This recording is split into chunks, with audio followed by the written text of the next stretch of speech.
up, coffee drinkers? I'm Luke. And I'm Chad. And we are the Coffee Nerds. We'll try out a coffee, let you know what we think, and close with some awesome trivia. Most gamers know the story. Nintendo breaks up with Sony after years spent working together on a CD-based add-on to the Super Nintendo. Miffed, Sony went on to create their own console and became a dominating force in gaming and one of Nintendo's greatest competitors. Pretty dumb of Nintendo, right? But what if there's more to the story? Find out in today's trivia. Oh, yeah. And today, trying out, what is this stuff? Chai. We're trying chai spices. And I'm going for it. Go for it. That's pretty good. I'm not getting a ton of chai leaf flavor. I put in a ton of the chai spices. I put in a bunch. It's very bitter. Mm-hmm. And then I taste what kind of spice is that? It's not cinnamon, is it? Oh, throwing me a curveball. So the pre-brew coffee spice chai. Oh my gosh. So the chai spices have cinnamon, fennel, organic ginger, anise, cardamom, cloves, and black pepper. They're all organic. I don't know why. I just read the one as organic. And I'm not really tasting it so much. Yeah, it's not so much cinnamon as I think it's cloves. Yeah. The main three, there's three listed on the front as like the main ones, which is cinnamon, cardamom, and ginger.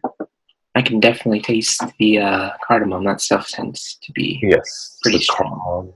Yeah, I can taste the cardamom really good. Yeah. I've had it before where it was stronger too. I think it's going to depend on the coffee as well.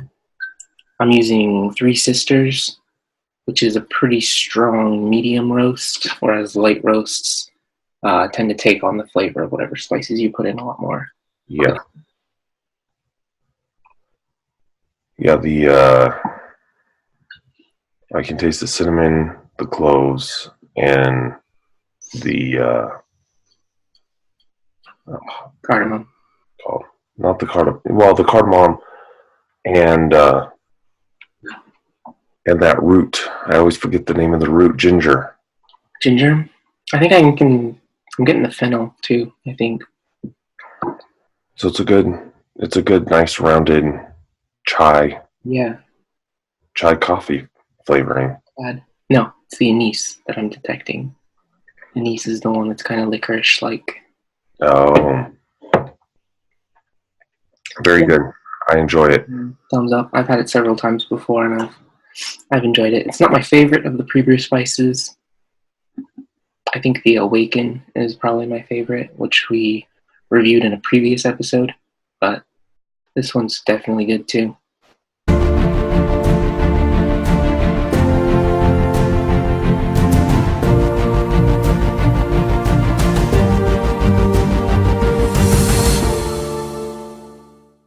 The year is 1988. Nintendo and Sony sign a deal that will lead to the creation of an add-on for the Super NES that utilizes CDs instead of cartridges.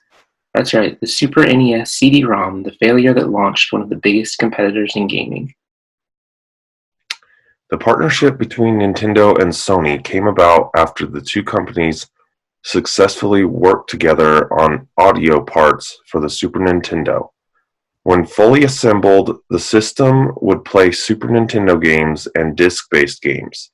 The Sony retaining control for the Super Disc format, a troubling point for Nintendo that made them very uncomfortable with the arrangement.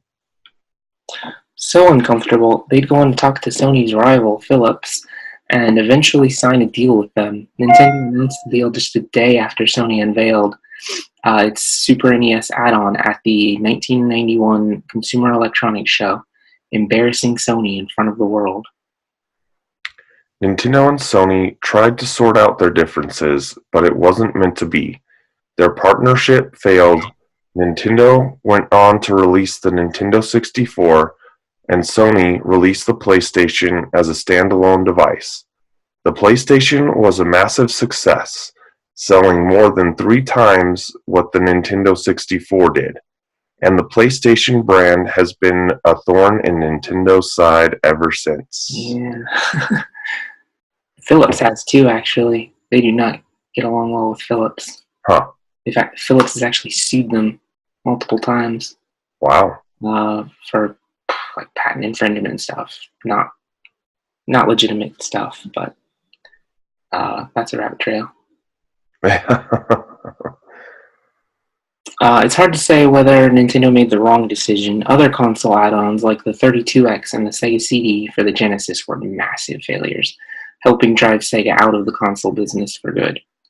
Despite much lower sales, the Nintendo 64 was still very profitable for Nintendo, and it's remembered somewhat more fondly than the PlayStation today, I tend to think. Yeah. The PlayStation Classic released recently was a flop and heavily discounted and relegated to the bargain bin just months after release. There hasn't been a Nintendo 64 mini yet, but if the NES and SNES selling in the millions are any indication, it would certainly be a success. Yeah, I'd buy one, especially if they could get GoldenEye on there. Yeah. Yeah, it's interesting stuff. I think it's easy to like critique after the fact. Like, obviously, Nintendo made a mistake, but you don't know like all the particulars of like them trying to like work out the deal and all that either. Yeah. Supposedly, they went through like I don't know if it was like 200 or 300 prototypes just to get the system made. That's crazy. Yeah, I've actually seen a working prototype, but it was only it could only play cartridges. It couldn't play the CDs. Very crazy stuff. Yeah. All that older technology experimentation. Yeah. Little slice of video game history for you. Yeah. All right. Well, this has been Coffee Nerds. We'll see you next week. See ya. It's your pal Copy the Cup. Thanks for checking out this week's episode of Coffee Nerds. And don't forget to subscribe to our YouTube channel. Thanks. Bye.